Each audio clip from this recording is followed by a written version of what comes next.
That morning we got up, we looked out the window, we were panicking because it was blizzarding.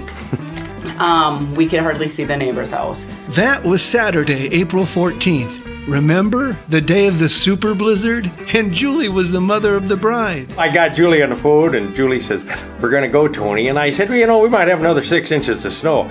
She says, "Tony, we got to pull it off." I said, "We'll be there." This looks like a job for Tony's Catering. We plow our own lot at the store, so we have a blade in front of our pickup. There were places where there's no way you're going to get through some of them places Yeah. without a blade. So Tony's plowed their way to the reception. We were there 2 hours earlier than we normally would have been to get to the job so the mother of the bride and the bride can relax. Relax? During a major blizzard? On the day of the wedding? Yeah, I guess they could. You can relax when Tony's on the job. He did an amazing job and we are highly impressed.